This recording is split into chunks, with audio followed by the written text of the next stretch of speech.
Pride and Prejudice, by Jane Austen. Chapter 1. It is a truth universally acknowledged, that a single man in posses, scion of a good fortune, must be in want of a wife. However little known the feelings or views of such a man may be on his first entering a neighborhood, this truth is so well fixed in the minds of the surrounding families, that he is considered the rightful property of some one or other of their daughters. "My dear Mr. Bennet," said his lady to him one day, "have you heard that Netherfield Park is let at last?" Mr. Bennet replied that he had not. "But it is," returned she, "for Mrs. Long has just been here and she told me all about it." Mr. Bennet made no answer. "Do you not want to know who has taken it?" cried his wife impatiently. "You want to tell me, and I have no objection to hearing it." This was invitation enough. "Why, my dear, you must know. Mrs. Long says that Netherfield is taken by a young man of large fortune from the north of England, that he came down on Monday in a chaise and four to see the place, and was so much delighted with it, that he agreed with Mr. Morris immediately, that he is to take possession before Michaelmas, and some of his servants are to be in the house by the end of next week. What is his name? Bingley. Is he married or single? Oh, single, my dear, to be sure. A single man of large fortune, 4,000 or 5,000 a year. What a fine thing for our girls." "How so? How can it affect them?" "My dear Mr. Bennet," replied his wife, "how can you be so tiresome? You must know that I am thinking of his marrying one of them." "Is that his design in settling here?" "Design? Nonsense, how can you talk so? But it is very likely that he may fall in love with one of them, and therefore you must visit him as soon as he comes." "I see no occasion for that. You and the girls may go, or you may send them by themselves, which perhaps will be still better, for as you are as handsome as any of them, Mr. Bingley may like you the best of the party." "My dear, you flatter me. I certainly have had my share of beauty, but I do not pretend to be anything extraordinary now. When a woman has 5 grown-up daughters, she ought to give over thinking of her own beauty. In such cases a woman has not often much beauty to think of. But, my dear, you must indeed go and see Mr. Bingley when he comes into the neighborhood. It is more than I engage for, I assure you. But consider your daughters. Only think what an establishment it would be for one of them. Sir William and Lady Lucas are determined to go, merely on that account, for in general, you know, they visit no newcomers. Indeed you must go, for it will be impossible for us to visit him if you do not. You are over-scrupulous, surely. I dare say Mr. Bingley will be very glad to see you, and I will send a few lines by you to assure him of my hearty consent to his marrying whichever he chooses of the girls, though I must throw in a good word for my little Lizzie. I desire you will do no such thing. Lizzie is not a bit better than the others, and I am sure she is not half so handsome as Jane, nor half so good-humored as Lydia, but you are always giving her the prefer-ence. They have none of them much to recommend them," replied he.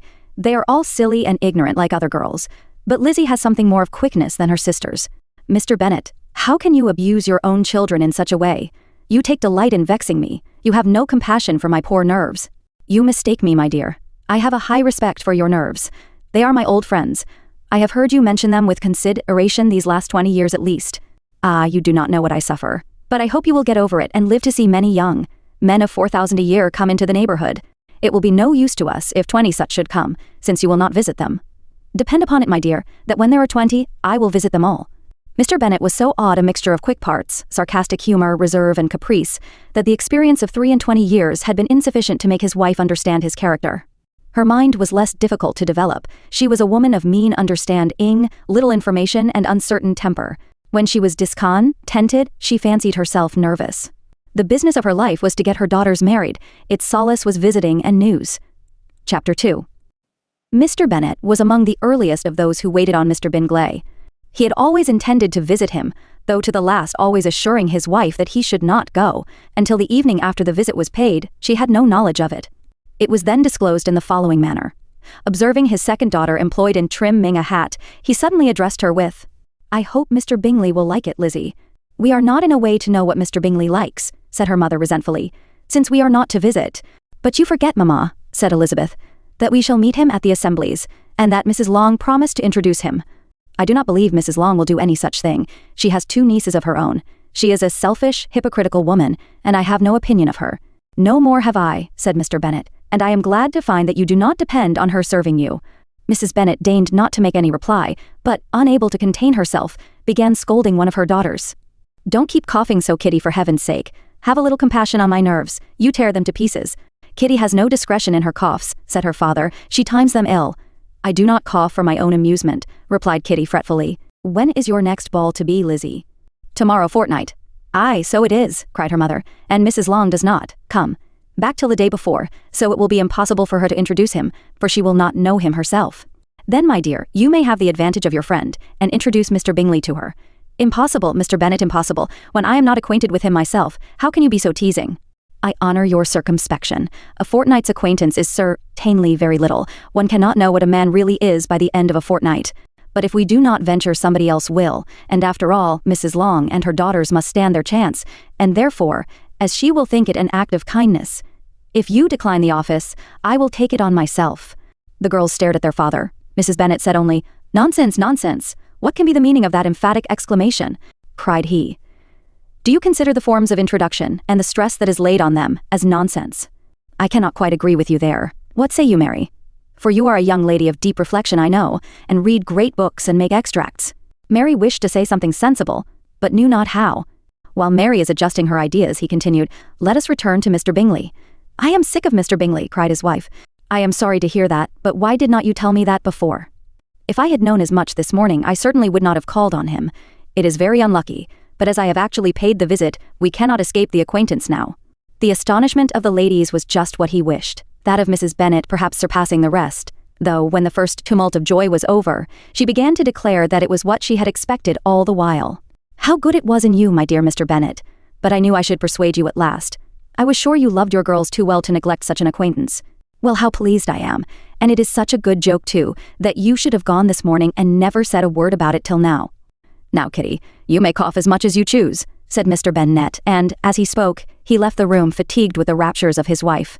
"What an excellent father you have, girls," said she when the door was shut. "I do not know how you will ever make him amends for his kindness, or me either for that matter. At our time of life it is not so pleasant, I can tell you, to be making new acquaintances every day, but for your sakes, we would do anything. Lydia, my love, though you are the youngest, I dare say Mr. Bingley will dance with you at the next ball." "Oh," said Lydia stoutly, "I am not afraid, for though I am the youngest, I'm the tallest." The rest of the evening was spent in conjecturing how soon he would return Mr. Bennet's visit, and determining when they should ask him to dinner. Chapter 3. Not all that Mrs. Bennet, however, with the assistance of her 5 daughters, could ask on the subject, was sufficient to draw from her husband any satisfactory description of Mr. Bingley.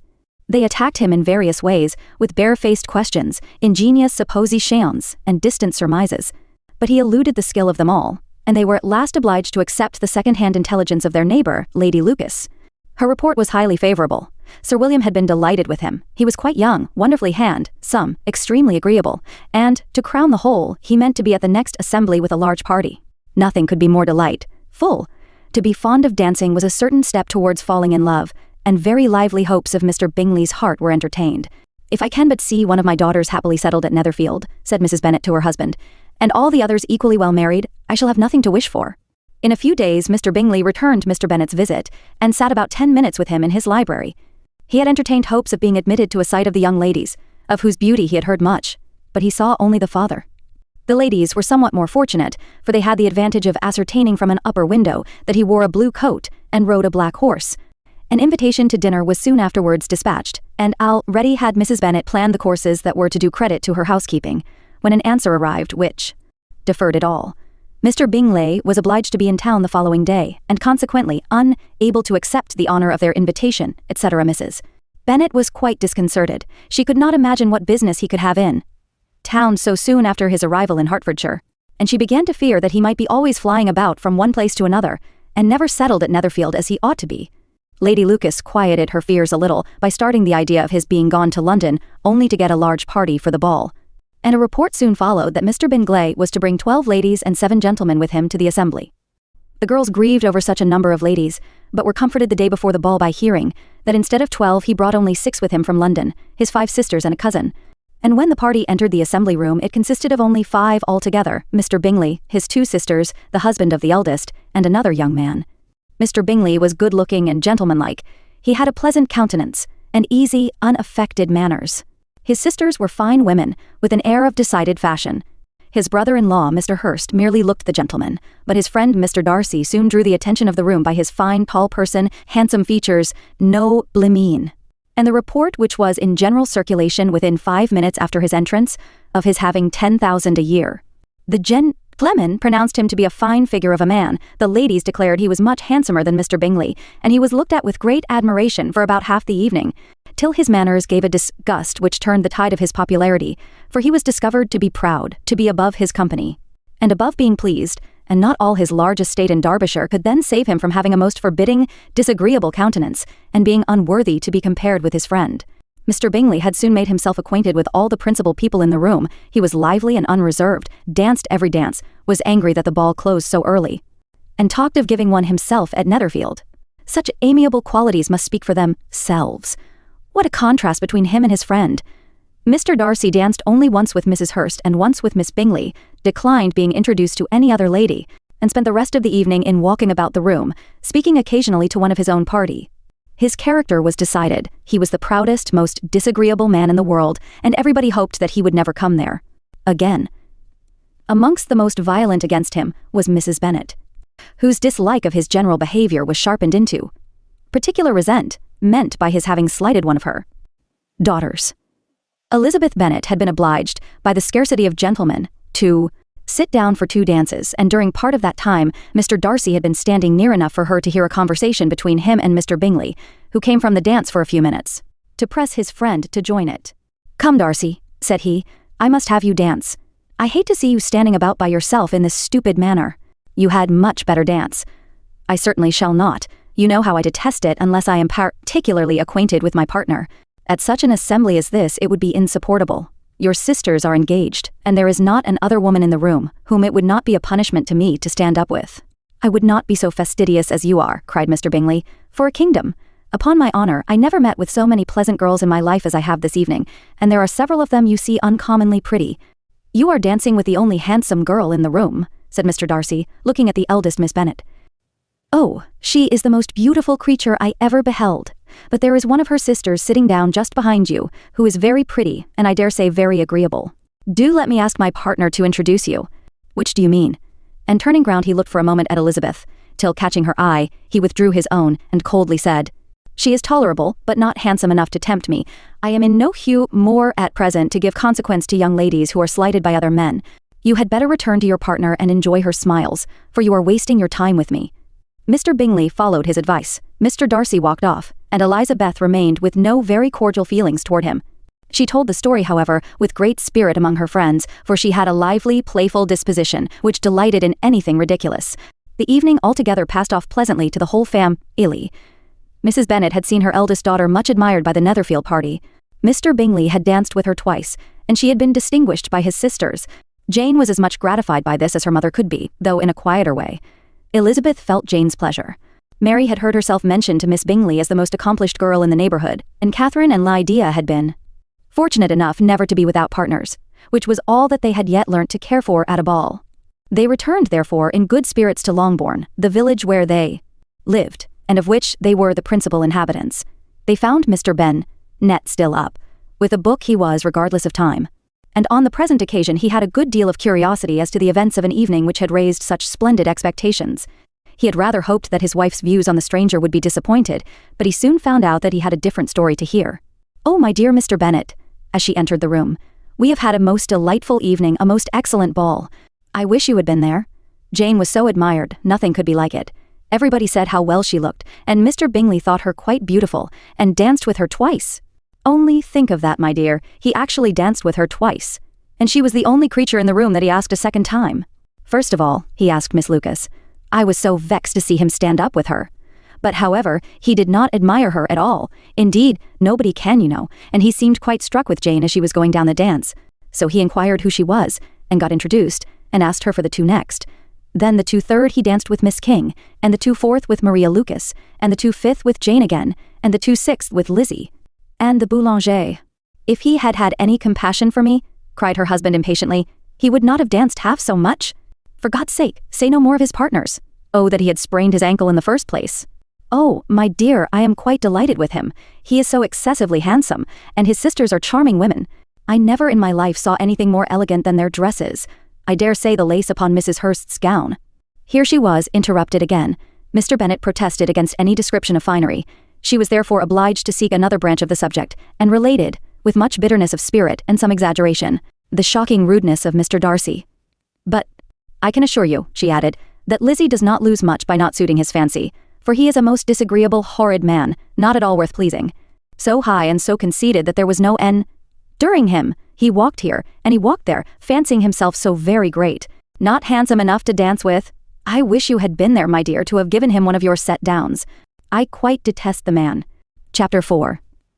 When Jane and Elizabeth were alone, the former, who had been cautious in her praise of Mr. Bingley before, expressed to her sister just how very much she admired him.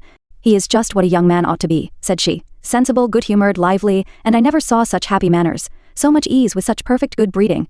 "He is also handsome," replied Elizabeth, "which a young man ought likewise to be, if he possibly can. His character is thereby complete. I was very much flattered by his asking me to dance a second time. I did not expect such a compliment." "Did not you? I did for you. But that is one great difference between us. Compliments always take you by surprise, and me never. What could be more natural than his asking you again? He could not help seeing that you were about 5 times as pretty as every other woman in the room. No thanks to his gallantry for that.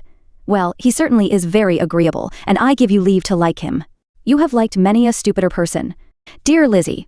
Oh, you are a great deal too apt, you know, to like people in general. You never see a fault in anybody. All the world are good and agreeable in your eyes. I never heard you speak ill of a human being in your life. I would not wish to be hasty in censuring anyone, but I always speak what I think. I know you do, and it is that which makes the wonder. With your good sense, to be so honestly blind to the follies and nonsense of others. Affectation of candor is common enough, one meets with it everywhere. But to be candid without ostentation or design, to take the good of everybody's character and make it still better, and say nothing of the bad, belongs to you alone. And so you like this man's sisters too, do you? Their manners are not equal to his. Certainly not, at first, but they are very pleasing women when you converse with them. Miss Bingley is to live with her brother, and keep his house, and I am much mistaken if we shall not find a very charming neighbour in her. Elizabeth listened in silence, but was not convinced. Their behaviour at the assembly had not been calculated to please in general, and with more quickness of observation and less pliancy of temper than her sister, and with a judgment too unassailed by any attention to herself, she was very little disposed to approve them. They were in fact very fine ladies, not deficient in good humour when they were pleased, nor in the power of making themselves agreeable when they chose it, but proud and conceited. They were rather handsome, had been educated in one of the first private seminaries in town, had a fortune of £20,000, were in the habit of spending more than they ought, and of associating with people of rank, and were therefore in every respect entitled to think well of themselves and meanly of others. They were of a respectable family in the north of England, a circumstance more deeply impressed on their memories than that their brother's fortune and their own had been acquired by trade. Mr. Bingley inherited property to the amount of nearly £100,000 from his father, who had intended to purchase an estate, but did not live to do it. Mr. Bingley intended it likewise, and sometimes made choice of his county, but as he was now provided with a good house and the liberty of a manor, it was doubtful to many of those who best knew the easiness of his temper, whether he might not spend the remainder of his days at Netherfield, and leave the next generation to purchase. His sisters were anxious for his having an estate of his own, but, though he was now only established as a tenant, Miss Bingley was by no means unwilling to preside at his table. Nor was Mrs. Hurst, who had married a man of more fashion than fortune, less disposed to consider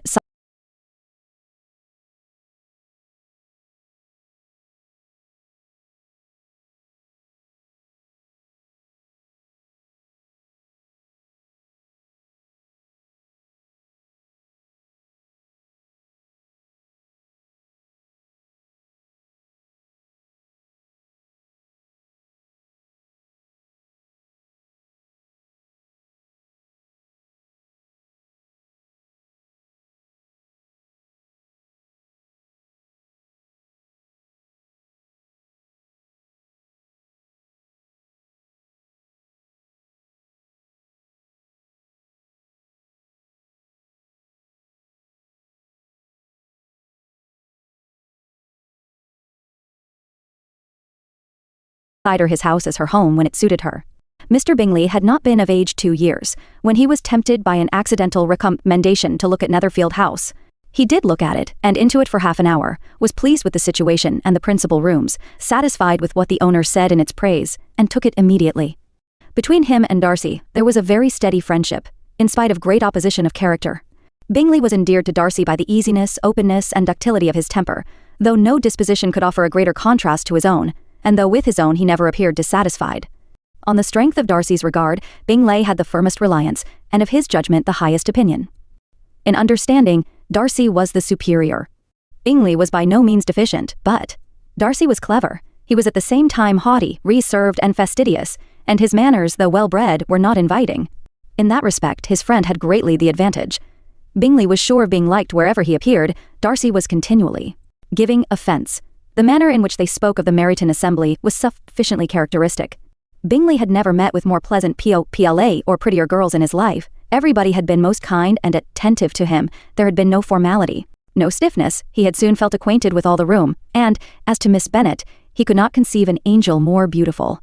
Darcy, on the contrary, had seen a collection of people in whom there was little beauty and no fashion, for none of whom he had felt the smallest interest, and from none received either attention or pleasure. Miss Bennet he acknowledged to be pretty, but she smiled too much. Mrs. Hurst and her sister allowed it to be so. But still they admired her and liked her, and pronounced her to be a sweet girl, and one whom they would not object to know more of. Miss Bennet was therefore established as a sweet girl, and their brother felt authorized by such commendation to think of her as he chose. Chapter 5. Within a short walk of Longbourn lived a family with whom the Bennets were particularly intimate. Sir William Lucas had been for merely in trade in Meryton, where he had made a tolerable fortune, and risen to the honour of knighthood by an address to the king during his mayoralty. The distinction had perhaps been felt too strongly. It had given him a disgust to his business, and to his residence in a small market town. And in quitting them both, he had removed with his family to a house about a mile from Meryton, denominated from that period Lucas Lodge, where he could think with pleasure of his own importance, and unshackled by business, occupy himself solely in being civil to all the world. For, though elated by his rank, it did not render him supercilious. On the contrary, he was all attention to everybody. By nature inoffensive, friendly, and obliging, his presentation at St. James's had made him courteous. Lady Lucas was a very good kind of woman, not too clever to be a valuable neighbour to Mrs. Bennet. They had several children. The eldest of them, a sensible, intelligent young woman, about 27, was Elizabeth's intimate friend. That the Miss Lucases and the Miss Bennets should meet to talk over a ball was absolutely necessary, and the morning after, the assembly brought the former to Longbourn to hear and to communicate. "You began the evening well, Charlotte," said Mrs. Bennet with civil self-command to Miss Lucas. "You were Mr. Bingley's first choice." "Yes, but he seemed to like his second better." "Oh, you mean Jane, I suppose, because he danced with her twice." "To be sure, that did seem as if he admired her. Indeed, I rather believe he did. I heard something about it, but I hardly know what. Something about Mr. Robinson." "Perhaps you mean what I overheard between him and Mr. Robin's son. Did not I mention it to you? Mr. Robinson's asking him how he liked our Meryton assemblies, and whether he did not think there were a great many pretty women in the room, and which he thought the prettiest, and his answering immediately to the last question, 'Oh, the eldest Miss Bennet, beyond a doubt there cannot be two opinions on that point.'" "Upon my word. Well, that is very decided indeed. That does seem as if, but, however, it may all come to nothing, you know." "My overhearings were more to the purpose than yours, Eliza," said Charlotte. "Mr. Darcy is not so well worth listening to as his friend, is he, poor Eliza? To be only just tolerable. I beg you would not put it into Lizzie's head to be vexed by his ill treatment, for he is such a disagreeable man, that it would be quite a misfortune to be liked by him. Mrs. Long told me last night that he sat close to her for half an hour without once opening his lips." "Are you quite sure, ma'am? Is not there a little mistake?" said Jane. "I certainly saw Mr. Darcy speaking to her." "Aye, because she asked him at last how he liked Netherfield, and he could not help answering her. But she said he seemed quite angry at being spoke to." "Miss Bingley told me," said Jane, "that he never speaks much, unless among his intimate acquaintances. With them he is remarkably agreeable." "I do not believe a word of it, my dear. If he had been so very agreeable he would have talked to Mrs. Long. But I can guess how it was. Everybody says that he is eat up with pride, and I dare say he had heard somehow that Mrs. Long does not keep a carriage, and had come to the ball in a hack chaise." "I do not mind his not talking to Mrs. Long," said Miss Lucas, "but I wish he had danced with Eliza." "Another time, Lizzie," said her mother, "I would not dance with him if I were you." "I believe, ma'am, I may safely promise you never to dance with him. Is pride," said Miss Lucas, "does not offend me so much as pride often does, because there is an excuse for it. One cannot wonder that so very fine a young man, with family, fortune, everything in his favor, should think highly of himself. If I may so express it, he has a right to be proud."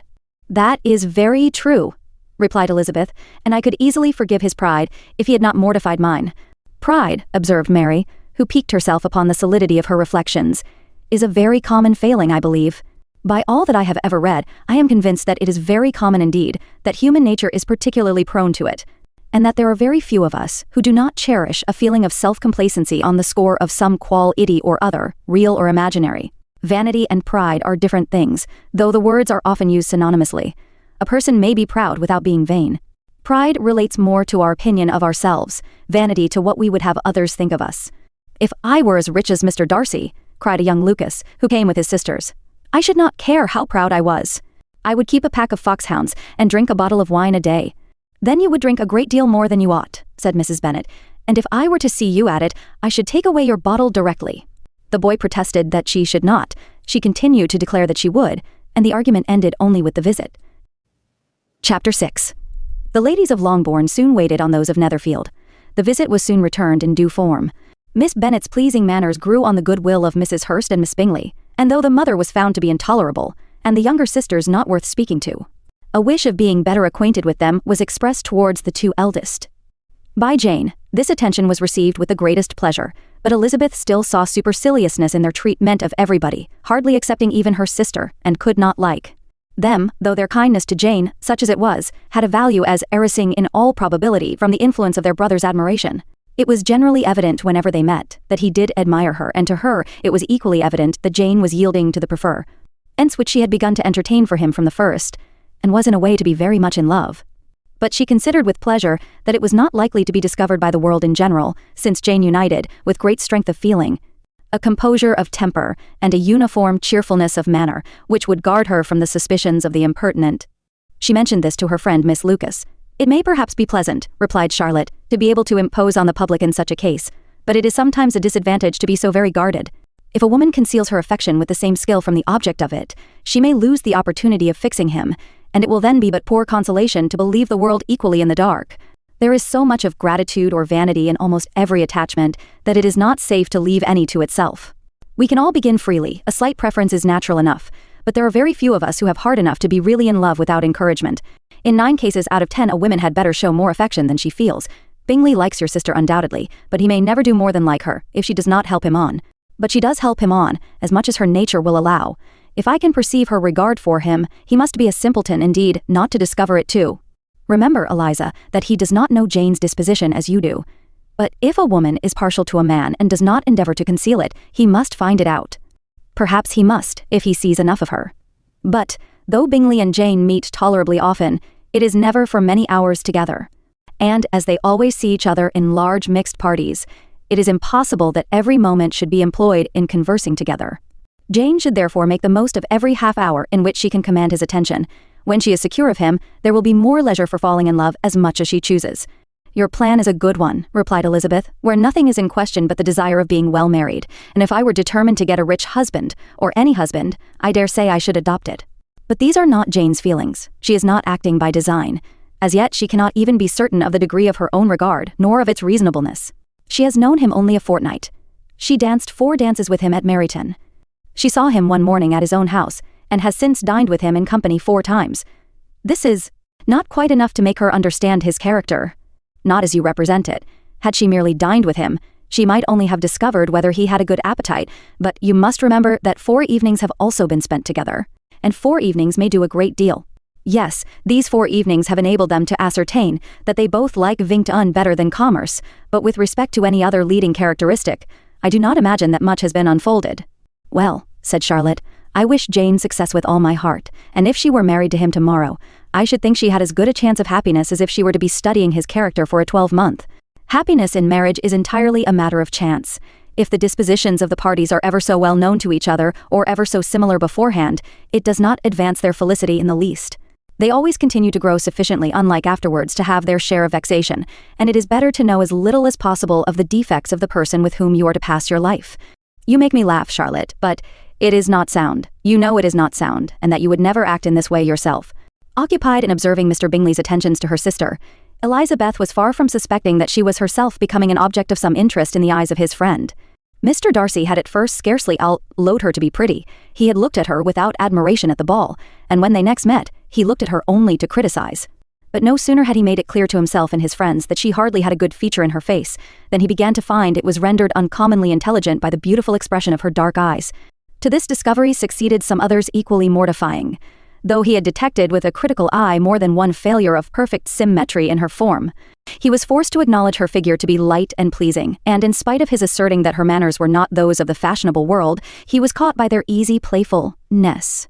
Of this she was perfectly unaware. To her he was only the man who made himself agreeable nowhere, and who had not thought her handsome enough to dance with. He began to wish to know more of her, and as a step towards versing with her himself, attended to her conversation with others. His doing so drew her notice. It was at Sir William Lucas's, where a large party were assembled. "What does Mr. Darcy mean," said she to Charlotte, "by listening to my conversation with Colonel Forster?" "That is a question which Mr. Darcy only can answer. But if he does it any more, I shall certainly let him know that I see what he is about. He has a very satirical eye, and if I do not begin by being impertinent myself, I shall soon grow afraid of him." And his approaching them soon afterwards, though without seeming to have any intention of speaking, Miss Lucas defied her friend to mention such a subject to him. Which, immediately provoking Elizabeth to do it, she turned to him and said, "Did you not think, Mr. Darcy, that I expressed myself uncommonly well just now, when I was teasing Colonel Forster to give us a ball at Meryton?" "With great energy, but it is always a subject which makes a lady energetic. You are severe on us." "It will be her turn soon to be teased," said Miss Lucas. "I am going to open the instrument, Eliza, and you know what follows. You are a very strange creature by way of a friend, always wanting me to play and sing before anybody and everybody. If my vanity had taken a musical turn, you would have been invaluable, but as it is, I would really rather not sit down before those who must be in the habit of hearing the very best performers." On Miss Lucas's persevering, however, she added, "Very well, if it must be so, it must," and gravely glancing at Mr. Darcy, "There is a fine old saying, which everybody here is of course familiar with, 'Keep your breath to cool your porridge, and I shall keep mine to swell my song.'" Her performance was pleasing, though by no means capital. After a song or two, and before she could reply to the entreaties of several that she would sing again, she was eagerly succeeded at the instrument by her sister Mary, who, having, in consequence of being the only plain one in the family, worked hard for knowledge and accomplishments, was always impatient for display. Mary had neither genius nor taste, and though vanity had given her application, it had given her likewise a pedantic air and conceited manner, which would have injured a higher degree of excellence than she had reached.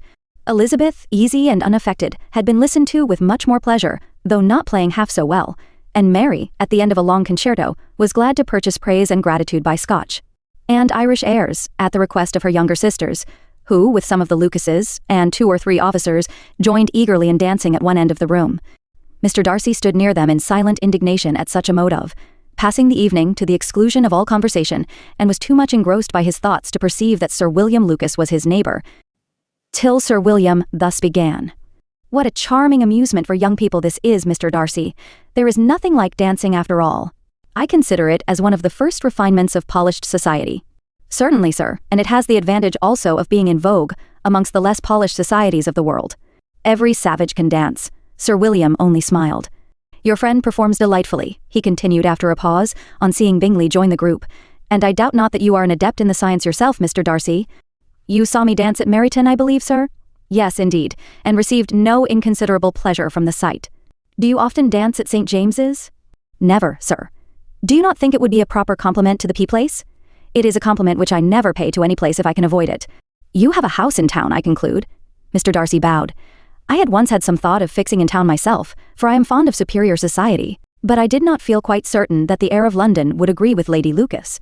He paused in hopes of an answer, but his companion was not disposed to make any, and Elizabeth at that instant moving towards them, he was struck with the action of doing a very gallant thing, and called out to her, "My dear Miss Eliza, why are you not dancing? Mr. Darcy, you must allow me to present this young lady to you as a very desirable partner. You cannot refuse to dance, I am sure, when so much beauty is before you." And, taking her hand, he would have given it to Mr. Darcy, who, though extremely surprised, was not unwilling to receive it, when she instantly drew back, and said with some discomposure to Sir William, "Indeed, sir, I have not the least intention of dancing. I entreat you not to suppose that I moved this way in order to beg for a partner." Mr. Darcy, with grave propriety, requested to be allowed the honneur of her hand, but in vain. Elizabeth was determined, nor did Sir William at all shake her purpose by his attempt at persuasion. 33. "You excel so much in the dance, Miss Eliza, that it is cruel to deny me the happiness of seeing you, and though this gentleman dislikes the amusement in general, he can have no objection, I am sure, to oblige us for 1/2 hour." "Mr. Darcy is all politeness," said Elizabeth, smiling. "He is indeed, but, considering the inducement, my dear Miss Eliza, we cannot wonder at his complaisance, for who would object to such a partner?" Elizabeth looked archly, and turned away. Her resistance had not injured her with the gentleman, and he was thinking of her with some complacency when thus accosted by Miss Bingley. "I can guess the subject of your reverie." "I should imagine not. You are considering how insupportable it would be to pass many evenings in this manner, in such society, and indeed I am quite of your opinion. I was never more annoyed. The insipidity, and yet the noise, the nothingness, and yet the self-importance of all those people. What would I give to hear your strictures on them? Your conjecture is totally wrong, I assure you. My mind was more agreeably engaged. I have been meditating on the very great pleasure which a pair of fine eyes in the face of a pretty woman can bestow. Miss Bingley immediately fixed her eyes on his face, and desired he would tell her what lady had the credit of inspiring such reflections. Mr. Darcy replied with great intrepidity. Miss Elizabeth Bennet. Miss Elizabeth Bennet, repeated Miss Bingley. I am all astonishment. How long has she been such a favourite? And, pray, when am I to wish you joy? That is exactly the question which I expected you to ask. A lady's imagination is very rapid. It jumps from admiration to love, from love to matrimony, in a moment. I knew you would be wishing me joy. Nay, if you are serious about it, I shall consider the matter is absolutely settled. You will be having a charming mother-in-law indeed, and of course she will always be at Pemberley with you. He listened to her with perfect indifference while she chose to entertain herself in this manner, and as his composure convinced her that all was safe, her wit flowed long. Chapter 7. Mr. Bennet's property consisted almost entirely in an estate of 2,000 a year, which, unfortunately for his daughters, was entailed, in default of heirs male, on a distant relation, and their mother's fortune, though ample for her situation in life, could but ill supply the deficiency of his. Her father had been an attorney in Meryton, and had left her £4,000. She had a sister married to a Mr. Phillips, who had been a clerk to their father and succeeded him in the business, and a brother settled in London in a respectable line of trade. The village of Longbourn was only 1 mile from Meryton, a most convenient distance for the young ladies, who were usually tempted thither 3 or 4 times a week, to pay their duty to their aunt and to a milliner's shop just over the way. The 2 youngest of the fam, Ailie, Catherine and Lydia, were particularly frequent in these attentions. Their minds were more vacant than their sisters', and when nothing better offered, a walk to Meryton was necessary to amuse their morning hours and furnish conversation for the evening. And however bare of news the country in general might be, they always contrived to learn some from their aunt. At present, indeed, they were well supplied both with news and happiness by the recent arrival of a militia regiment in the neighbourhood. It was to remain the whole winter, and Meryton was the headquarters. Their visits to Mrs. Phillips were now productive of the most interesting intelligence. Every day added something to their knowledge of the officers' names and connections. Their lodgings were not long a secret, and at length they began to know the officers themselves. Mr. Phillips visited them all, and this opened to his nieces a store of felicity unknown before. They could talk of nothing but officers, and Mr. Bingley's large fortune, the mention of which gave animation to their mother, was worthless in their eyes when opposed to the regimentals of an ensign. After listening one morning to their effusions on this subject, Mr. Bennet coolly observed, "From all that I can collect by your manner of talking, you must be 2 of the silliest girls in the country. I have suspected it some time, but I am now convinced." Catherine was disconcerted, and made no answer, but Lydia, with perfect indifference, continued to express her admiration of Captain Carter, and her hope of seeing him in the course of the day, as he was going the next morning to London. "I am astonished, my dear," said Mrs. Bennet, "that you should be so ready to think your own children silly. If I wished to think slightingly of anybody's children, it should not be of my own, however. If my children are silly, I must hope to be always sensible of it. Yes, but as it happens, they are all of them very clever. This is the only point, I flatter myself, on which we do not agree. I had hoped that our sentiments coincided in every particular, but I must so far differ from you as to think our 2 youngest daughters uncommonly foolish. My dear Mr. Bennet, you must not expect such girls to have the sense of their father and mother. When they get to our age, I dare say they will not think about officers any more than we do.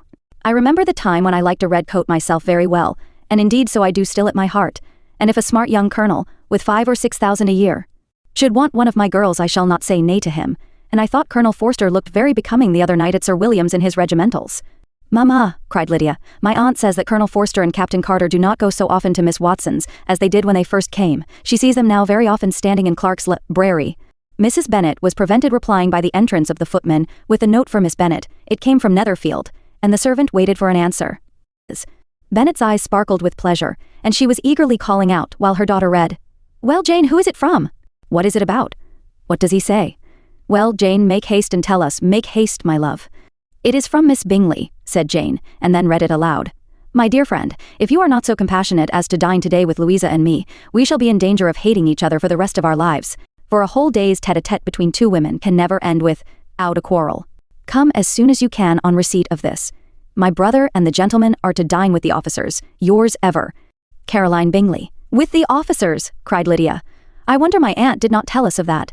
"Dining out," said Mrs. Bennet. "That is very 38. Unlucky." "Can I have the carriage?" said Jane. "No, my dear, you had better go on horseback, because it seems likely to rain, and then you must stay all night." "That would be a good scheme," said Elizabeth, "if you were sure that they would not offer to send her home." "Oh, but the gentlemen will have Mr. Bingley's chaise to go to Meryton, and the Hursts have no horses to theirs. I had much rather go in the coach. But, my dear, your father cannot spare the horses, I am sure. They are wanted in the farm, Mr. Bennet, are they not?" "They are wanted in the farm much oftener than I can get them." "But if you have got them today," said Elizabeth, "my mother's purpose will be answered." She did at last extort from her father an acknowledgment that the horses were engaged.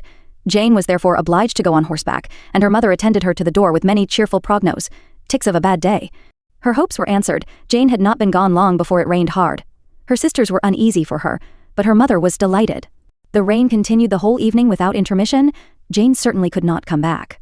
"This was a lucky idea of mine indeed," said Mrs. Bennet more than once, as if the credit of making it rain were all her own. Till the next morning, however, she was not aware of all the felicity of her contrivance. Breakfast was scarcely over when a servant from Netherfield brought the following note for Elizabeth. "My dearest Lizzie, I find myself very unwell this morning, which I suppose is to be imputed to my getting wet through yesterday. My kind friends will not hear of my returning till I am better. They insist also on my seeing Mr. Jones, therefore do not be alarmed if you should hear of his having been to me. And excepting a sore throat and headache, there is not much the matter with me. Yours, etc." "Well, my dear," said Mr. Bennet, when Elizabeth had read the note aloud, "if your daughter should have a dangerous fit of illness, if she should die, it would be a comfort to know that it was all in pursuit of Mr. Bingley, and under your orders." "Oh, I am not afraid of her dying. People do not die of little trifling colds. She will be taken good care of. As long as she stays there, it is all very well. I would go and see her if I could have." The carriage. Elizabeth, feeling really anxious, was determined to go to her, though the carriage was not to be had, and as she was no horsewoman, walking was her only alternative. She declared her resolution. "How can you be so silly," cried her mother, "as to think of such a thing in all this dirt? You will not be fit to be seen when you get there. I shall be very fit to see Jane, which is all I want." "Is this a hint to me, Lizzie," said her father, "to send for the horses?" "No, indeed, I do not wish to avoid the walk. The distance is nothing, when one has a motive, only 3 miles. I shall be back by dinner." "I admire the activity of your benevolence," observed Mary, "but every impulse of feeling should be guided by reason, and, in my opinion, exertion should always be in proportion to what is required." "We will go as far as Meryton with you," said Catherine and Lydia. Elizabeth accepted their company, and the 3 young ladies set off together. "If we make haste," said Lydia, as they walked along, "perhaps we may see something of Captain Carter before he goes." En Meryton they parted. The 2 youngest repaired to the lodgings of one of the officers' wives, and Elizabeth continued her walk alone, crossing field after field at a quick pace, jumping over stiles and springing over puddles with impatient activity, and finding herself at last within view of the house, with weary ankles, dirty stockings, and a face glowing with the warmth of exercise. She was shown into the breakfast parlour, where all but Jane were assembled, and where her appearance created a great deal of surprise. That she should have walked 3 miles so early in the day, in such dirty weather, and by herself, was almost incredible to Mrs. Hurst and Miss Bingley, and Elizabeth was convinced that they held her in contempt for it. She was received, however, very politely by them, and in their brother's manners, there was something better than politeness. There was good humour and kindness. Mr. Darcy said very little, and Mr. Hurst nothing at all. The former was divided between admiration of the brilliancy which exercise had given to her complexion, and doubt as to the occasions justifying her coming so far alone. The latter was thinking only of his breakfast. Her inquiries after her sister were not very favourably answered. Miss Bennet had slept ill, and though up, was very feverish, and not well enough to leave her room. Elizabeth was glad to be taken to her immediately, and Jane, who had only been withheld, by the fear of giving alarm or inconvenience from expressing in her note how much she longed for such a visit, was delighted at her entrance. She was not equal, however, to much conversation, and when Miss Bingley left them together, could attempt little besides expressions of gratitude for the extraordinary kindness she was treated with. Elizabeth, silently, tended her. When breakfast was over, they were joined by the sisters, and Elizabeth began to like them herself, when she saw how much affection and solicitude they showed for Jane. The apothecary came, and having examined his patient, said, as might be supposed, that she had caught a violent cold, and that they must endeavour to get the better of it. Advised her to return to bed, and promised her some draughts. The advice was followed readily, for the feverish symptoms increased, and her head ached acutely. Elizabeth did not quit her room for a moment, nor were the other ladies often absent. The gentlemen being out, they had, in fact, nothing to do elsewhere. When the clock struck 3, Elizabeth felt that she must go, and very unwillingly said so. Miss Bingley offered her the carriage, and she only wanted a little pressing to accept it. When Jane testified such concern in parting with her, that Miss Bingley was obliged to convert the offer of the chaise to an invitation to remain at Netherfield for the present. Elizabeth most thankfully consented, and a servant was dispatched to Longbourn to acquaint the family with her stay and bring back a supply of clothes. Chapter 8. At 5 o'clock the two ladies retired to dress, and at 6:30 Elizabeth was summoned to dinner. To the civil inquiries which then poured in, and amongst which she had the pleasure of distinguishing the much superior solicitude of Mr. Bingley's, she could not make a very favourable answer. Jane was by no means better. The sisters, on hearing this, repeated 3 or 4 times how much they were grieved, how shocking it was to have a bad cold, and how excessively they disliked being ill themselves, and then thought no more of the matter, and their indifference towards Jane, when not immediately before them, restored Elizabeth to the enjoyment of all her former dislike. Their brother indeed was the only one of the party whom she could regard with any complacency. His anxiety for Jane was evident, and his attentions to herself most pleasing, and they prevented her feeling herself so much an intruder, as she believed she was considered by the others. She had very little notice from any but him. Miss Bingley was engrossed by Mr. Darcy, her sister scarcely less so, and as for Mr. Hurst, by whom Elizabeth sat, he was an indolent man, who lived only to eat, drink, and play at cards, who, when he found her to prefer a plain dish to a ragout, had nothing to say to her. When dinner was over, she returned directly to Jane, and Miss Bingley began abusing her as soon as she was out of the room. Her manners were pronounced to be very bad indeed, a mixture of pride and impertinence. She had no conversation, no style, no beauty. Mrs. Hurst thought the same, and added, "She has nothing, in short, to recommend her, but being an excellent walker. I shall never forget her appearance this morning. She really looked almost wild." "She did indeed, Louisa. I could hardly keep my countenance. Very nonsensical to come at all. Why must she be scampering about the country, because her sister had a cold? Her hair so untidy, so blousy. Yes, and her petticoat. I hope you saw her petticoat, 6 inches deep in mud, I am absolutely certain. And the gown which had been let down to hide it not doing its office." "Your picture may be very exact, Louisa," said Bingley, "but this was all lost upon me. I thought Miss Elizabeth Bennet looked ably well when she came into the room this morning. Her dirty petticoat quite escaped my notice." "You observed it, Mr. Darcy, I am sure," said Miss Bingley, "and I am inclined to think that you would not wish to see your sister make such an exhibition." "Certainly not. To walk 3 miles or 4 miles or 5 miles or whatever it is, above her ankles in dirt, and alone, quite alone. What could she mean by it? It seems to me to show an abominable sort of conceited independence, a most country town indifference to decorum." "It shows an affection for her sister that is very pleasing," said Bingley. "I am afraid, Mr. Darcy," observed Miss Bingley in a half-whisper, "that this adventure has rather affected your admiration of her fine eyes." "Not at all," he replied. "They were brightened by the exercise." A short pause followed this speech, and Mrs. Hurst began again. "I have a excessive regard for Miss Jane Bennet. She is really a very sweet girl, and I wish with all my heart she were well settled. But with such a father and mother, and such low connections, I am afraid there is no chance of it. I think I've heard you say that their uncle is an attorney on Meryton. Yes, and they have another who lives somewhere near Cheapside." "That is capital," added her sister, and they both laughed heartily. "If they had uncles enough to fill all Cheapside," cried Bingley, "it would not make them one jot less agreeable. But it must very materially lessen their chance of marrying men of any consideration in the world," replied Darcy. To this speech Bingley made no answer, but his sisters gave it their hearty assent, and indulged their mirth for some time, at the expense of their dear friend's vulgar relations. With a renewal of tenderness, however, they returned to her room on leaving the dining parlour, and sat with her till summoned to coffee. She was still very poorly, and Elizabeth would not quit her at all till late in the evening, when she had the comfort of seeing her sleep, and when it seemed to her rather right than pleasant that she should go downstairs herself. On entering the drawing-room she found the whole party at loo, and was immediately invited to join them. But suspecting them to be playing high, she declined it, and making her sister the excuse, said she would amuse herself for the short time she could stay below, with a book. Mr. Hurst looked at her with astonishment.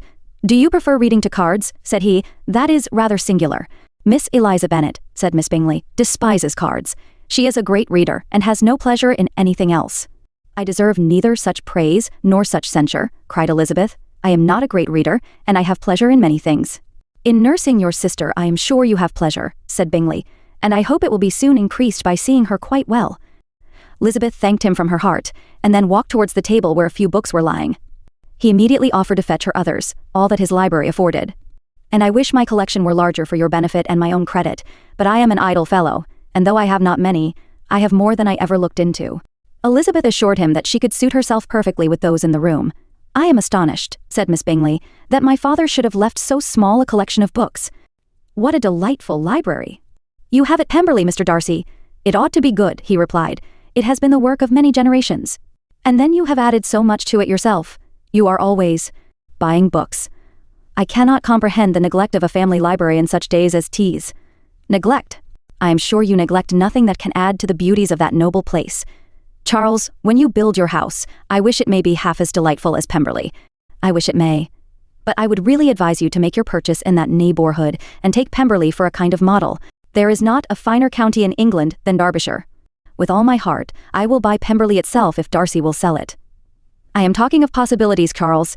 Upon my word, Caroline, I should think it more possible to get Pemberley by purchase than by imitation."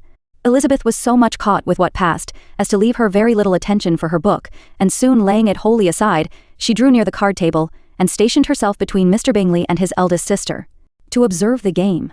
"Is Miss Darcy much grown since the spring?" said Miss Bingley. "Will she be as tall as I am?" "I think she will. She is now about Miss Elizabeth Bennet's height, or rather taller. How I long to see her again. I never met with anybody who delighted me so much. Such a countenance, such manners, and so extremely accomplished for her age. Her performance on the pianoforte is exquisite." "It is amazing to me," said Bingley, "how young ladies can have patience to be so very accomplished as they all are." "All young ladies accomplished? My dear Charles, what do you mean?" "Yes, all of them, I think. They all paint tables, cover screens, and net purses. I scarcely know anyone who cannot do all this, and I am sure I never heard a young lady spoken of for the first time, without being informed that she was very accomplished." "Your list of the common extent of accomplishments," said Darcy, "has too much truth. The word is applied to many a woman who serves it no otherwise than by netting a purse or covering a screen. But I am very far from agreeing with you in your estimation of ladies in general. I cannot boast of knowing more than half a dozen, in the whole range of my acquaintance, that are really accomplished." "Nor I am sure," said Miss Bingley. "Then," observed Elizabeth, "you must comprehend a great deal in your idea of an accomplished woman." "Yes, I do comprehend a great deal in it." "Oh, certainly," cried his faithful assistant. "No one can be really esteemed accomplished who does not greatly surpass what is usually met with. A woman must have a thorough knowledge of music, singing, drawing, dancing, and the modern languages to deserve the word. And besides all this, she must possess a certain something in her air and manner of walking, the tone of her voice, her address and expressions, or the word will be but half deserved. All this she must possess," added Darcy, "and to all this she must yet add something more substantial, in the improvement of her mind by extensive reading. I am no longer surprised at your knowing only 6 accomplished women. I rather wonder now at your knowing any. Are you so severe upon your own sex as to doubt the possibility of all this? I never saw such a woman. I never saw such capacity in taste and application and elegance as you describe united." Mrs. Hurst and Miss Bingley both cried out against the injustice of her implied doubt, and were both protesting that they knew many women who answered this description when Mr. Hurst called them to order, with bitter complaints of their inattention to what was going forward. As all conversation was thereby at an end, Elizabeth soon afterwards left the room. "Elizabeth Bennet," said Miss Bingley when the door was closed on her, "is one of those young ladies who seek to recommend themselves to the other sex by undervaluing their own, and with many men, I dare say, it succeeds. But, in my opinion, it is a paltry device, a very mean art." "Undoubtedly," replied Darcy, to whom this remark was chiefly addressed, "there is a meanness in all the arts which ladies sometimes condescend to employ for captivation. Whatever bears affinity to cunning is despicable." Miss Bingley was not so entirely satisfied with this reply as to continue the subject. Elizabeth joined them again only to say that her sister was worse, and that she could not leave her. Bingley urged Mr. Jones being sent for immediately, while his sisters, convinced that no country advice could be of any service, recommended and expressed a town for one of the most eminent physicians. This she would not hear of, but she was not so unwilling to comply with their brother's proposal, and it was settled that Mr. Jones should be sent for early in the morning, if Miss Bennet were not decidedly better. Bingley was quite uncomfortable. His sisters declared that they were miserable. They solaced their wretchedness, however, by duets after supper, while he could find no better relief to his feelings than by giving his housekeeper directions that every attention might be paid to the sick lady and her sister. Chapter 9. Elizabeth passed the chief of the night in her sister's room, and in the morning had the pleasure of being able to send a tolerable answer to the inquiries which she very early received from Mr. Bingley by a housemaid, and some time afterwards from the 2 elegant ladies who waited on his sisters. In spite of this amendment, however, she requested to have a note sent to Longbourn, desiring her mother to visit Jane and form her own judgment of her situation. The note was immediately dispatched, and its contents as quickly complied with. Mrs. Bennet, accompanied by her 2 youngest girls, reached Netherfield soon after the family breakfast. Had she found Jane in any apparent danger, Mrs. Bennet would have been very miserable, but being satisfied on seeing her that her illness was not alarming, she had no wish of her recovering immediately, as her restoration to health would probably remove her from Netherfield. She would not listen therefore to her daughter's proposal of being carried home, neither did the apothecary, who arrived about the same time, think it at all advisable. After sitting a little while with Jane, on Miss Bingley's appearance and invitation, the mother and 3 daughters all attended her into the breakfast parlour. Bingley met them with hopes that Mrs. Bennet had not found Miss Bennet worse than she expected. "Indeed I have, sir," was her answer. "She is a great deal too ill to be moved. Mr. Jones says we must not think of moving her. We must trespass a little longer on your kindness." "Removed?" cried Bingley. "It must not be thought of. My sister, I am sure, will not hear of her removal." "You may depend upon it, madam," said Miss Bingley with cold civility, "that Miss Bennet will receive every possible attention while she remains with us." Mrs. Bennet was profuse in her acknowledgments. "I am sure," she added, "if it was not for such good friends, I do not know what would become of her, for she is very ill indeed, and suffers a vast deal, though with the greatest patience in the world, which is always the way with her, for she has, without exception, the sweetest temper I have ever met with. I often tell my other girls they are nothing to her. You have a sweet room here, Mr. Bingley, and a charming prospect over the gravel walk. I do not know a place in the country that is equal to Netherfield. You will not think of quitting it in a hurry, I hope, though you have but a short lease." "Whatever I do is done in a hurry," replied he, "and therefore if I should resolve to quit Netherfield, I should probably be off in 5 minutes. At present, however, I consider myself as quite fixed here." "That is exactly what I should have supposed of you," said Elizabeth. "You begin to comprehend me, do you?" cried he, turning towards her. "Oh, yes, I understand you perfectly. I wish I might take this for a compliment, but to be so easily seen through I am afraid is pitiful. That is as it happens. It does not follow that a deep, intricate actor is more or less estimable than such a one as yours." "Lizzie," cried her mother, "remember where you are, and do not run on in the wild manner that you are suffered to do at home. I did not know before," continued Bingley immediately, "that you were a studier of character. It must be an amusing study." "Yes, but intricate characters are the most amusing. They have at least that advantage." "The country," said Darcy, "can in general supply but a few subjects for such a study. In a country neighbourhood you move in a very confined and unvarying society, but people themselves alter so much that there is something new to be observed in them forever." "Yes, indeed," cried Mrs. Bennet, offended by his manner of mentioning a country neighbourhood. "I assure you there is quite as much of that going on in the country as in town." Everybody was surprised, and Darcy, after looking at her for a moment, turned silently away. Mrs. Bennet, who fancied she had gained a complete victory over him, continued her triumph. "I cannot see that London has any great advantage over the country for my part, except the shops and public places. The country is a vast deal pleasanter, is it not, Mr. Bingley?" "When I am in the country," he replied, "I never wish to leave it, and when I am in town it is pretty much the same.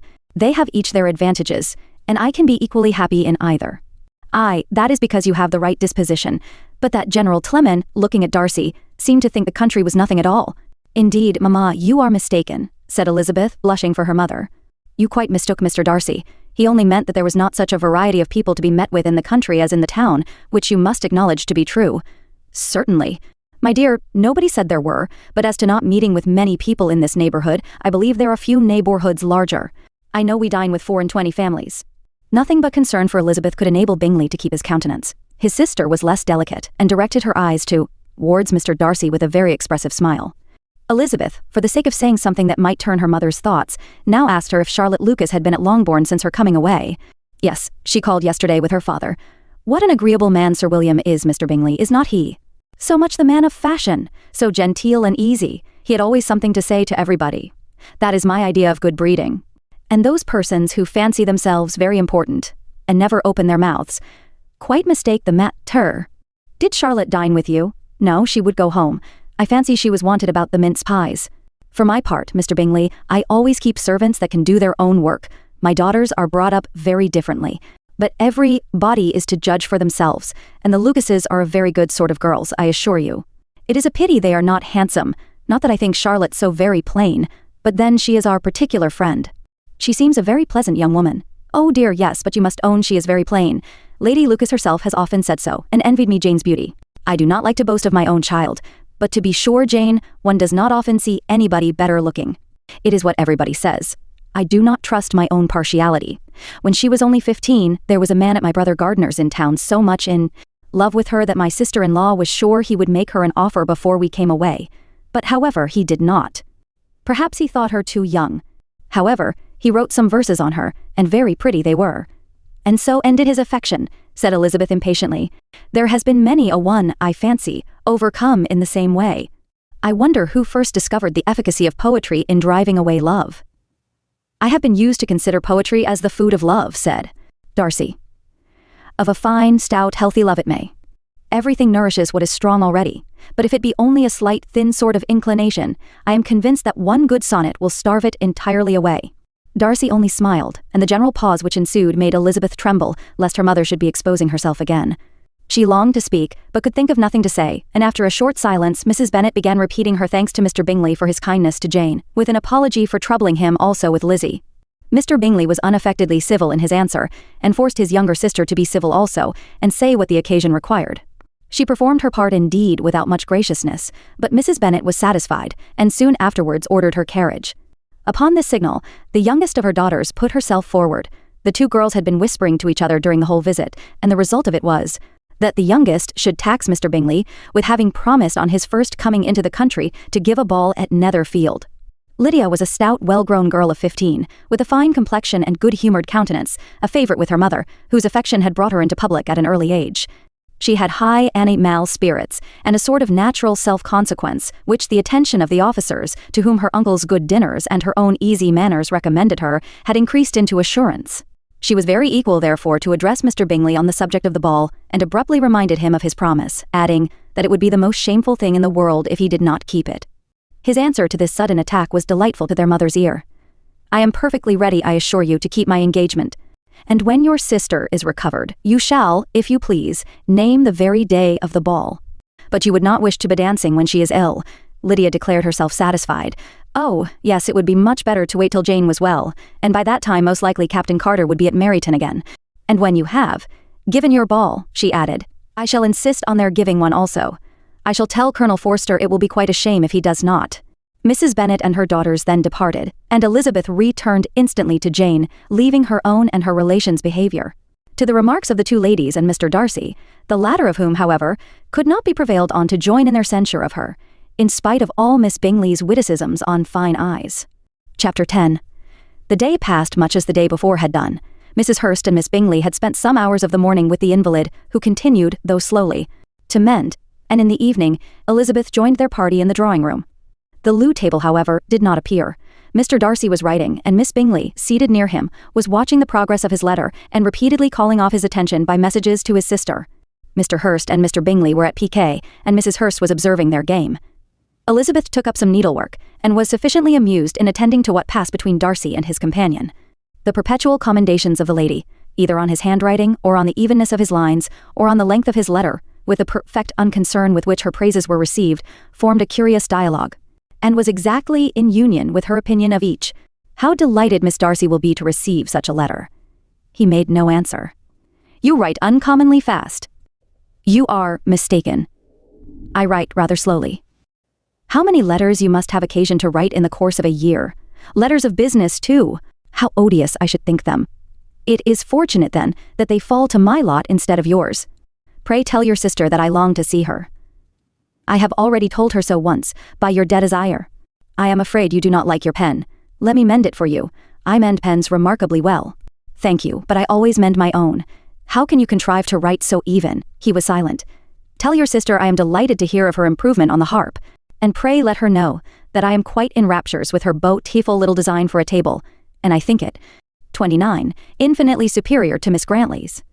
Will you give me leave to defer your raptures till I write again? At present, I have not room to do them justice. Oh, it is of no consequence. I shall see her in January. But do you always write such charming long letters to her, Mr. Darcy? They are generally long, but whether always charming it is not for me to determine. It is a rule with me that a person who can write a long letter with ease cannot write ill. That will not do for a compliment to Darcy, Caroline, cried her brother, because he does not write with ease. He studies too much for words of 4 syllables. Do not you, Darcy? My style of writing is very different from yours. Ooh, cried Miss Bingley. Charles writes in the most careless way imaginable. He leaves out half his words and blots the rest. My ideas flow so rapidly that I have not time to express them, by which means my letters sometimes convey no ideas at all to my correspondents. "Your humility, Mr. Bingley," said Elizabeth, "must disarm reproof." "Nothing is more deceitful," said Darcy, "than the appearance of humility. It is often only carelessness of opinion, and sometimes an indirect boast." "And which of the two do you call my little recent piece of modesty?" "The indirect boast, for you are really proud of your defects in writing, because you consider them as proceeding from a rapidity of thought and carelessness of execution, which, if not estimable, you think at least highly interesting. The power of doing anything with quickness is always prized much by the possessor, and often without any attention to the imperfection of the performance. When you told Mrs. Bennet this morning that if you ever resolved upon quitting Netherfield you should be gone in 5 minutes, you meant it to be a sort of panegyric, of compliment to yourself, and yet what is there so very laudable in a precipitance which must leave very necessary business undone, and can be of no real advantage to yourself or anyone else?" "Nay," cried Bingley, "this is too much, to remember at night all the foolish things that were said in the morning. And yet, upon my honour, I believe what I said of myself to be true, and I believe it at this moment. At least, therefore, I did not assume the character of needless precipitance merely to show off before the ladies." 63. "I dare say you believed it, but I am by no means convinced that you would be gone with such celerity. Your conduct would be quite as 59. Dependent on chance as that of any man I know, and if, as you were mounting your horse, a friend were to say, 'Bingley, you had better stay till next week,' you would probably do it. You would probably not go, and, at another word, might stay a month." "You have only proved by this," cried Elizabeth, "that Mr. Bingley did not do justice to his own disposition. You have shown him off now much more than he did himself." "I am exceedingly gratified," said Bingley, "by your converting what my friend says into a compliment on the sweetness of my temper. But I am afraid you are giving it a turn which that gentleman did by no means intend, for he would certainly think better of me, if under such a circumstance I were to give a flat denial, and ride off as fast as I could. Would Mr. Darcy then consider the rashness of your original intentions as atoned for by your obstinacy in adhering to it? Upon my word, I cannot exactly explain the matter. Darcy must speak for himself. You expect me to account for opinions which you choose to call mine, but which I have never acknowledged. Allowing the case, however, to stand according to your representation, you must remember, Miss Bennet, that the friend who is supposed to desire his return to the house, and the delay of his plan, has merely desired it, asked it without offering one argument in favor of its propriety. To yield readily, easily, to the persuasion of a friend is no merit with you. To yield without conviction is no compliment to the understanding of either. You appear to me, Mr. Darcy, to allow nothing for the influence of friendship and affection. A regard for the requester would often make one readily yield to a request, without waiting for arguments to reason one into it. I am not particularly speaking of such a case as you have supposed about Mr. Bingley. We may as well wait, perhaps, till the circumstance occurs before we discuss the discretion of his behaviour thereupon. But in general and ordinary cases between friend and friend, where one of them is desired by the other to change a resolution of no very great moment, should you think ill of that person for complying with the desire, without waiting to be argued into it? Will it not be advisable, before we proceed on this subject, to arrange with rather more precision the degree of importance which is to appertain to this request, as well as the degree of intimacy subsisting between the parties? "By all means," cried Bingley. "Let us hear all the particulars, not forgetting their comparative height and size, for that will have more weight in the argument, Miss Bennet, than you may be aware of. I assure you that if Darcy were not such a great tall fellow, in comparison with myself, I should not pay him half so much deference. I declare I do not know a more awful object than Darcy on particular occasions, and in particular places, at his own house especially, and of a Sunday evening, when he has nothing to do." Mr. Darcy smiled, but Elizabeth thought she could perceive that he was rather offended, and therefore checked her laugh. Miss Bingley warmly resented the indignity he had received in an expostulation with her brother for talking such nonsense. "I see your design, Bingley," said his friend. "You dislike an argument, and want to silence this. Perhaps I do. Arguments are too much like disputes. If you and Miss Bennet will defer yours till I am out of the room, I shall be very thankful, and then you may say whatever you like of me." "What you ask," said Elizabeth, "is no sacrifice on my side, and Mr. Darcy had much better finish his letter." Mr. Darcy took her advice, and did finish his letter. When that business was over, he applied to Miss Bingley and Elizabeth for an indulgence of some music. Miss Bingley moved with some alacrity to the pianoforte, and, after a polite request that Elizabeth would lead the way which the other as politely and more earnestly negatived, she seated herself. Mrs. Hurst sang with her sister, and while they were thus employed, Elizabeth could not help observing, as she turned over some music books that lay on the instrument, how frequently Mr. Darcy's eyes were fixed on her. She hardly knew how to suppose that she could be an object of admiration to so great a man, and yet that he should look at her because he disliked her was still more strange. She could only imagine, however, at last that she drew his notice because there was something more wrong and reprehensible, according to his ideas of right, than in any other person present. The supposition did not pain her. She liked him too little to care for his approbation. After playing some Italian songs, Miss Bingley varied the charm by a lively Scotch air. And soon afterwards, Mr. Darcy, drawing near Elizabeth, said to her, 6,888. Do not you feel a great inclination, Miss Bennet, to seize such an opportunity of dancing a reel? She smiled, but made no answer. He repeated the question, with some surprise at her silence. Oh, said she, I heard you before, but I could not immediately determine what to say in reply. You wanted me, I know, to say yes, that you might have the pleasure of despising my taste, but I always delight in overthrowing those kind of schemes, and cheating a person of their premeditated contempt. I have therefore made up my mind to tell you, that I do not want to dance a reel at all, and now despise me if you dare.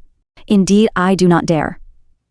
Elizabeth, having rather expected to affront him, was amazed at his gallantry, but there was a mixture of sweetness and archness in her manner, which made it difficult for her to affront anybody. And Darcy had never been so bewitched by any woman as he was by her. He really believed that were it not for the inferiority of her connections, he should be in some danger. Miss Bingley saw, or suspected enough to be jealous, and her great anxiety for the recovery of her dear friend Jane, received some assistance from her desire of getting rid of Elizabeth. She often tried to provoke Darcy into disliking her guest by talking of their supposed marriage and planning his happiness in such an alliance. I hope, said she, as they were walking together in the shrubbery the next day, you will give your mother-in-law a few hints when this desirable event takes place, as to the advantage of holding her tongue, and if you can compass it, do assure the younger girls of running after advisers. And, if I may mention so delicate a subject, endeavor to check that little something, bordering on conceit and impertinence, which your lady possesses. Have you anything else to propose for my domestic felicity? Oh, yes, do let the portraits of your uncle and Aunt Phillips be placed in the gallery at Pemberley. Put them next to your great-uncle the judge.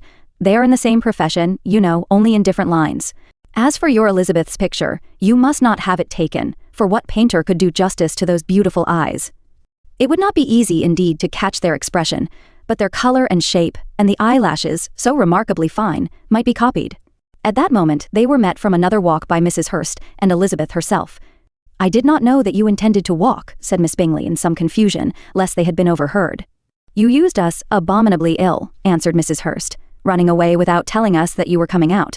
Then taking the disengaged arm of Mr. Darcy, she left Elizabeth to walk by herself. The path just admitted 3.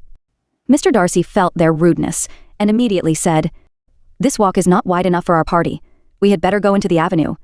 But Elizabeth, who had not the least inclination to remain with them, laughingly answered, No, stay where you are. You are charmingly grouped, and appear to uncommon advantage.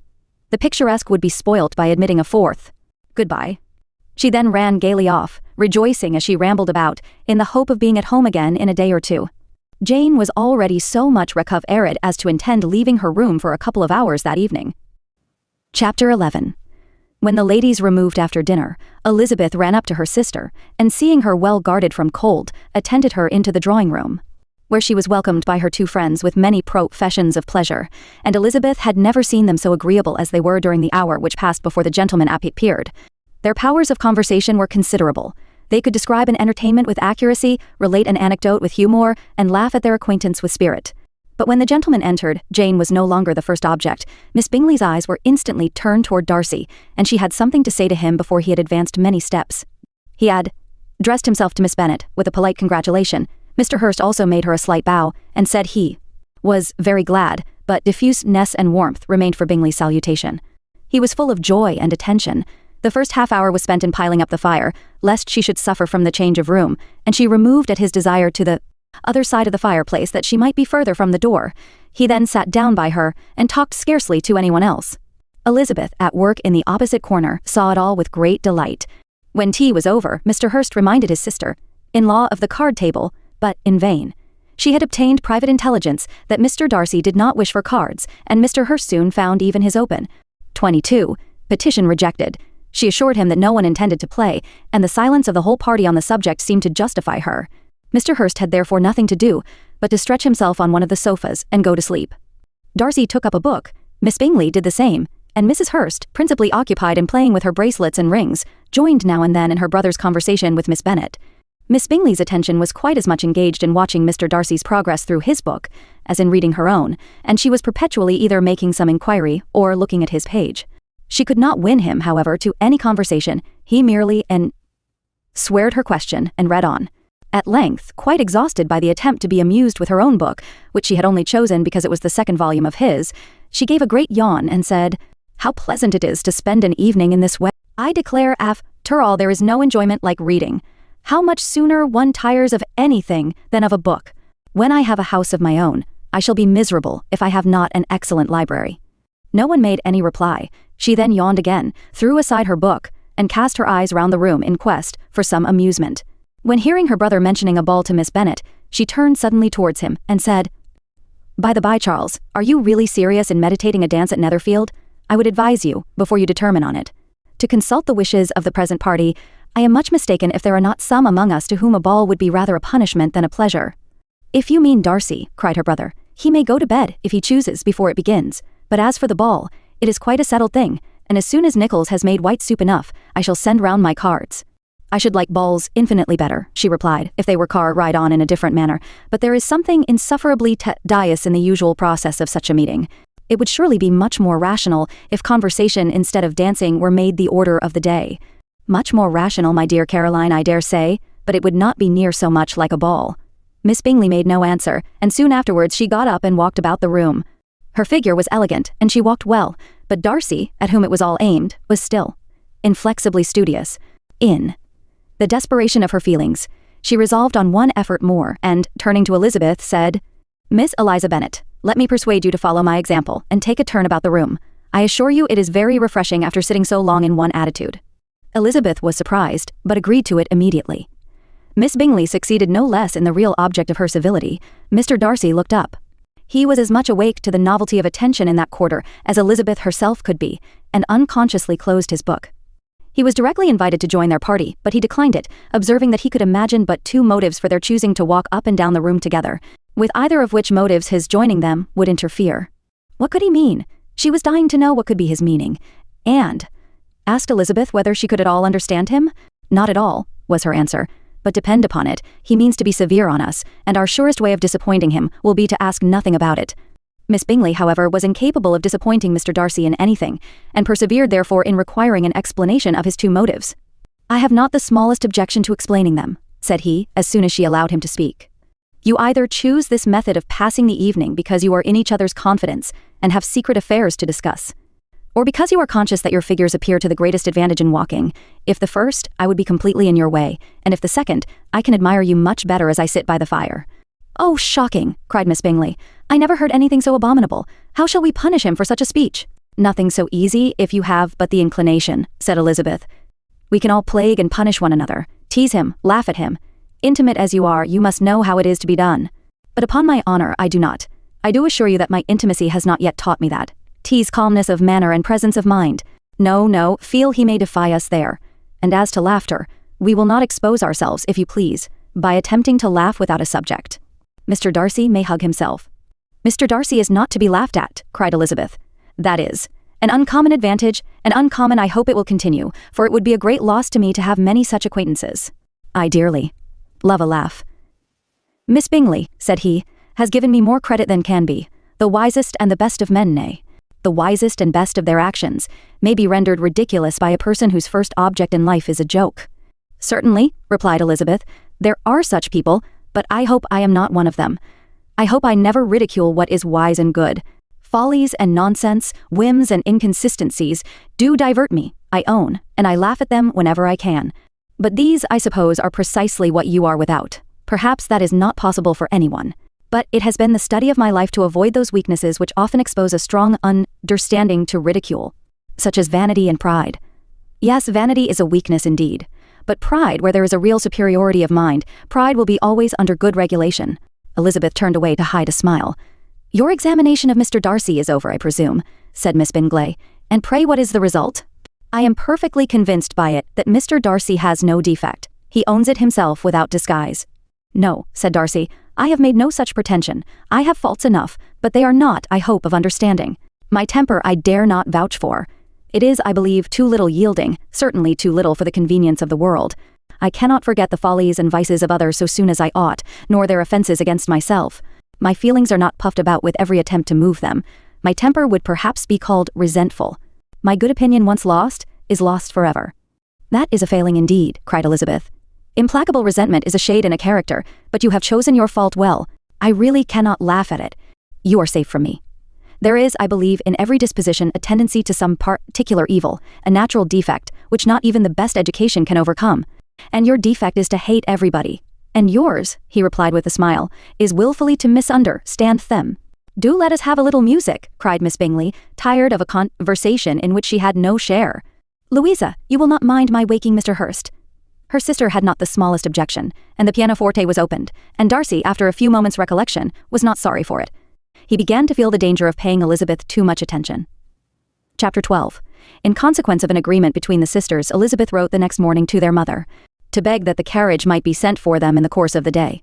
But Mrs. Bennet, who had calculated on her daughters remaining at Netherfield till the following Tuesday, which would exactly finish Jane's week, could not bring herself to receive them with pleasure before. Her answer, therefore, was not propitious, at least not to Elizabeth's wishes, for she was impatient to get home. Mrs. Bennet sent them word that they could not possibly have the carriage before Tuesday, and in her postscript it was added that if Mr. Bingley and his sister pressed them to stay longer, she could spare them very well.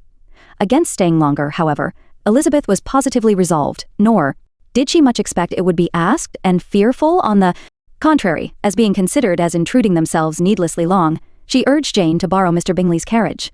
Immediately, and at length it was settled that their original design of leaving Netherfield that morning should be mentioned, and the request made. The communication excited many professions of concern, and enough was said of wishing them to stay at least till the following day to work on Jane, and till the morrow their going was deferred. Miss Bingley was then sorry that she had proposed the delay, for her jealousy and dislike of one sister much exceeded her affection for the other. Master of the house heard with real sorrow that they were to go so soon, and repeatedly tried to persuade Miss Bennet that it would not be safe for her, that she was not enough recovered. But Jane was firm where she felt herself to be right, to Mr. Darcy. It was welcome intelligence. Elizabeth had been at Netherfield long enough. She attracted him more than he liked, and Miss Bingley was uncivil to her, and more teasing than usual to himself.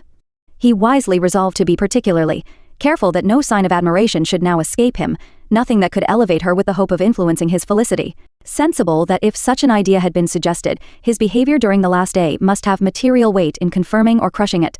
Steady to his purpose, he scarcely spoke 10 words to her through the whole of Saturday, and though they were at one time left by themselves for half an hour, he adhered most conscientiously to his book, and would not even look at her on Sunday. After morning service, the separation, so agreeable to almost all, took place. Miss Bingley's civility to Elizabeth increased at last very rapidly, as well as her affection for Jane, and when they parted, after assuring the latter of the pleasure it would always give her to see her either at Longbourn or Netherfield, and embracing her most tenderly, she even shook hands with the former.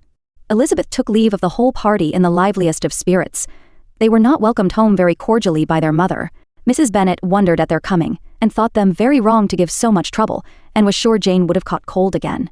But their father, though very laconic in his expressions of pleasure, was really glad to see them. He had felt their importance in the family cercle. The evening conversation, when they were all assembled, had lost much of its animation, and almost all its sense, by the absence of Jane and Elizabeth. They found Mary, as usual, deep in the study of Thoroughbass and human nature, and had some extracts to admire, and some new observations of threadbare morality to listen to. Catherine and Lydia had information for them of a different sort. Much had been done, and much had been said in the regiment since the preceding Wednesday. Several of the officers had dined lately with their uncle, a private had been flogged, and it had actually been hinted that Colonel Forster was going to be married. Chapter 13. "I hope, my dear," said Mr. Bennet to his wife as they were at breakfast the next morning, "that you have ordered a good dinner today, because I have reason to expect an addition to our family party." "Who do you mean, my dear?" "I know of nobody that is coming, I am sure, unless Charlotte Lucas should happen to call in, and I hope my dinners are good enough for her. I do not believe she often sees such at home. The person of whom I speak is a gentleman, and a stranger." Mrs. Bennet's eyes sparkled. "A gentleman and a stranger! It is Mr. Bingley, I am sure. Well, I am sure I shall be extremely glad to see Mr. Bingley. But, good Lord, how unlucky. There is not a bit of fish to be got today. Lydia, my love, ring the bell, I must speak to Hill this moment." "It is not Mr. Bingley," said her husband. "It is a person whom I never saw in the whole course of my life." This roused a general astonishment, and he had the pleasure of being eagerly questioned by his wife and his 5 daughters at once. After amusing himself some time with their curiosity, he thus explained. "About a month ago I received this letter, and about a fortnight ago I answered it, for I thought it a case of some delicacy and requiring early attention. It is from my cousin, Mr. Collins, who, when I am dead, may turn you all out of this house as soon as he pleases." "Oh, my dear," cried his wife, "I cannot bear to hear that mentioned. Pray do not talk of that odious man. I do think it is the hardest thing in the world, that your estate should be entailed away from your own children, and I am sure if I had been you, I should have tried long ago to do something or other about it." Jane and Elizabeth tried to explain to her the nature of an entail. They had often attempted to do it before, but it was a subject on which Mrs. Bennet was beyond the reach of reason, and she continued to rail bitterly against the cruelty of settling an estate away from a family of 5 daughters in favor of a man whom nobody cared anything about. "It certainly is a most iniquitous affair," said Mr. Bennet, "and nothing can clear Mr. Collins from the guilt of inheriting Longbourn. But if you will listen to his letter, you may perhaps be a little softened by his manner of expressing himself." "No, that I'm sure I shall not, and I think it is very impertinent of him to write to you at all, and very hypocritical. I hate such false friends. Why could he not keep on quarrelling with you, as his father did before him? Why, indeed, he does seem to have had some filial scruples on that head, as you will hear. Hunsford, near Westerham, K. Kent, 15 October.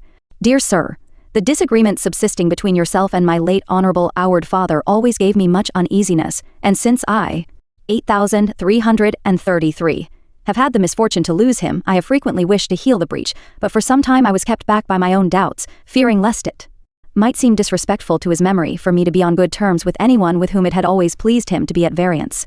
There, Mrs. Bennet.